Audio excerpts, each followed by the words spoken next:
افسانہ نمک حرام،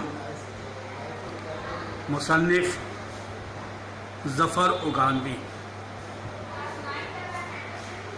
ارے تو یہاں؟ میں خالی جگہ دیکھ کر ایک کرسی پر جیسے ہی بیٹھنے کے لیے جھکا، وہ دوڑا ہوا آیا اور اپنی مسکراہٹ کے ساتھ اپنے وجود کا اس نے احساس دلایا۔ وہ میری اس حیرت کو پا گیا تھا کہ میں اسے رحمانیہ میں دیکھ کر تعجب میں پڑ گیا ہوں۔ اس نے یہاں بھی ایک تازہ کومل مسکراہٹ کے ساتھ میرا استقبال کیا، اور جب اس سفید موتیوں سے دانت بند ہونٹوں کے پیچھے چلے گئے تو میں نے اس سے رحمانیہ میں آنے کی وجہ پوچھی، مگر وہ بتانا بھی چاہتا ہو تو اس کا فرض اس کے سامنے تھا۔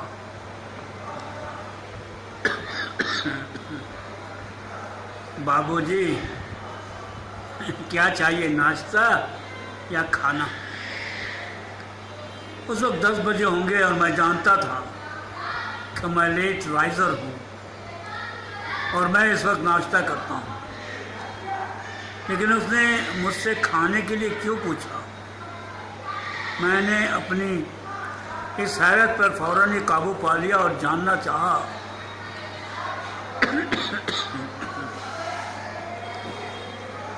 ناشتہ کے لیے کیا ہے؟ میٹھے ٹکڑے، برفی، گلاب جامن، بالوشاہی، کھیر موہن اور بالائی، اور وہ ایک سانس میں اتنا کچھ بتا گیا۔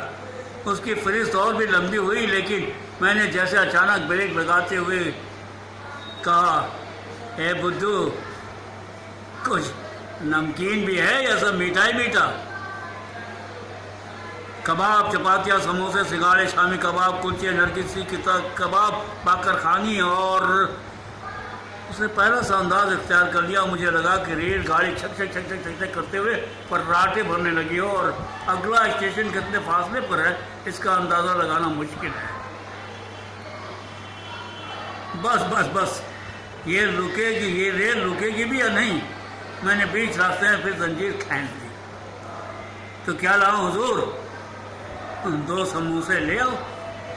اس چھوٹے سے آرڈر سے اسے میری چھوٹی سی جیب کا بخوبی اندازہ ہو گیا۔ پھر بھی وہ آرڈر لے کر مسکراہٹ کی پھلجھڑیاں چھوڑتا کچھ اس طرح بھاگا جیسے میں نے 2 سموسوں کا آرڈر نہ دیا ہو، بلکہ 2 اشرفیاں اس کی ہتھیلی پر رکھ دی۔ میں نے ہمیشہ اسے اسی طرح تر و تازہ دیکھا ہے، سدا مسکراتے ہوئے پایا ہے۔ ایک عجیب اور انمول معصوم مسکراہٹ رہتی ہے اس کے ہونٹوں پر۔ اگرچہ شرفو ہوٹل میں بھی اس نے اسے مہینوں دیکھا تھا، وہاں اسے صبح سے 11 بجے رات تک لگاتار کھٹنا پڑتا تھا۔ شیش محل ہاسٹل سے قریب ہی حلوائیوں کی دکانوں کے بعد مرکزی شاہراہ پر یہ گلیارہ نما غریب نواز ہوٹل کتنا غنیمت تھا ہمارے لیے۔ میں ہر روز اسے 3 بار تو دیکھتا ہی تھا۔ اس کا چہرہ کبھی مرجھایا ہوا نہیں رہتا تھا، بس ایک پھول تھا کھلا ہوا، جیسے وہ بجلی سے چلنے والی چھوٹی سی مشین ہو، بٹن آن کیا اور چلنے لگی، پھر چلتی ہی رہتی تھی رات کو 11 بجے تک۔ اس مشین کو 16 گھنٹوں میں صرف 3 بار ہی تو موبل چاہیے تھا، کم خرچ اور بالا نشی۔ شرفو ہوٹل میں ایک اور نوکر بھی تھا، جوان اور مستنڈا، شکور بھیا۔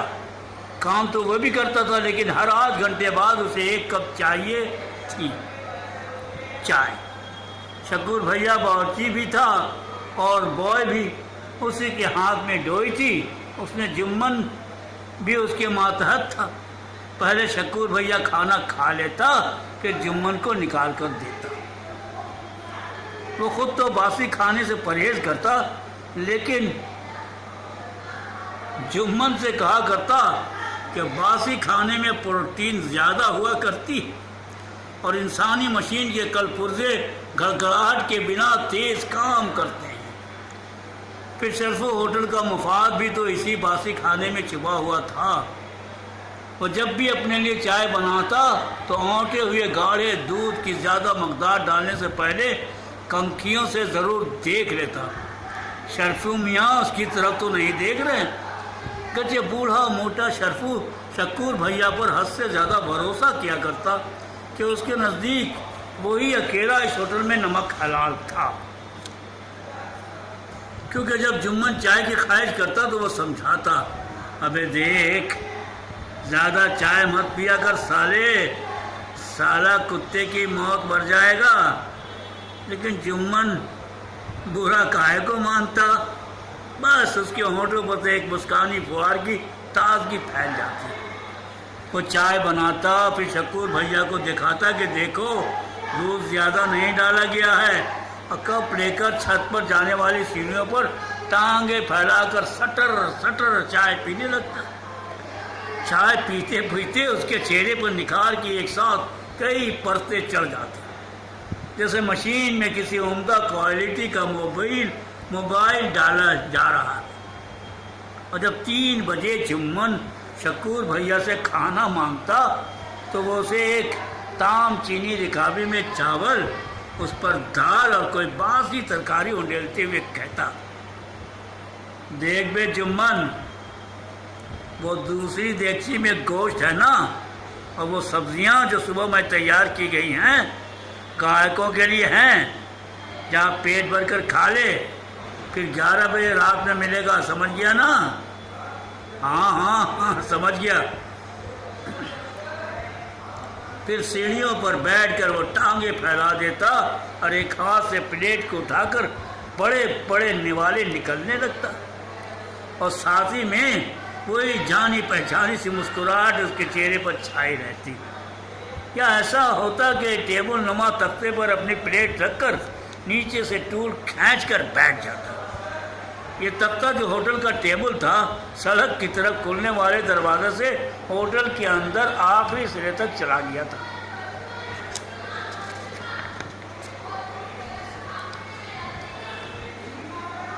اس تختے کے نیچے متعدد ٹول رکھے ہوئے تھے۔ کسٹمر آیا، اس نے نیچے سے ٹول کھینچ لیا، اس کے آ جانے کے بعد شرفو میاں یا ان کے نوکر نے ایک ٹھوکر ماری، وہ تختے کے نیچے لڑک گیا، اور جب امتحان کا موسم آ جاتا تو ایک دم سے سارے ٹول ایک ساتھ باہر آ جاتے، اور 1 فٹ چوڑے تختے پر پلیٹیں، پیالے اور تشتریاں سجا دی جاتی۔ بابو جی کیا سوچ رہے؟ نہیں کچھ تو نہیں، میں چونک گیا۔ جمن تو نے شرفو ہوٹل کیوں چھوڑ دیا؟ میں نے سموسہ اٹھاتے ہوئے پوچھا۔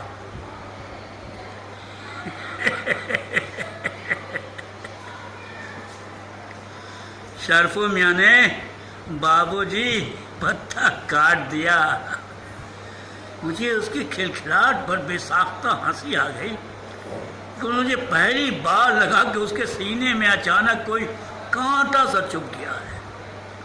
اتنے میں میری بغل کی کرسی پر ایک دوسرا کسٹمر آیا اور بیٹھ گیا۔ جمن مجھے چھوڑ کر فوراً اس کی طرف متوجہ ہو گیا۔ بابو جی کیا چاہیے، کھانا یا ناشتہ؟ ناشتے کے لیے کیا ہے؟ کسٹمر نے دریافت کیا۔ میٹھے ٹکڑے، گلاب جامن، چمچم، منصوری، سموسے، سنگھاڑے، پراٹھے، اور جیسے ابھی اور بھی وہ سینکڑوں مٹھائیوں اور پکوانوں کے نام گنانا چاہتا ہو، لیکن کسٹمر نے اسے روک دیا۔ 1 پراٹھا اور 1 میٹھا ٹکڑا۔ میٹھا ٹکڑا؟ مگر وہ کسٹمر کے بالکل قریب آ گیا۔ مگر کیا؟ کسٹمر نے ایک جھنجھلاہٹ کے ساتھ پوچھا۔ کل صبح کے بنے ہوئے ہیں؟ جمن رازدانہ لہجے میں بولا۔ کل صبح کے بنے ہوئے ہیں؟ تو تم اپنی سمجھ سے جو چاہو لے آؤ۔ جمن ایک فاتحانہ مسکراہٹ کے ساتھ دوڑتا ہوا کچن میں گھس چکا تھا۔ بغل کا کسٹمر جا چکا تھا، اور میں بھی سگریٹ کا آخری کش لے کر اٹھنے ہی کو تھا کہ مجھے پھر سوال نے ٹھوکا دیا۔ شرفو میاں نے تیرا پتہ کیوں کاٹ دیا؟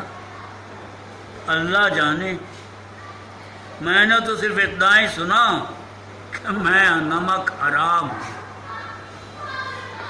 یہ کیا ہوتا ہے بابو جی؟ میں اس سوال سے گھبرا کر پسینے پسینے ہو گیا۔ مجھے لگا کہ آئیے کہ امتحان کی تیاری کے لیے میں نے اب تک جو پڑھا تھا وہ ضائع ہو گیا۔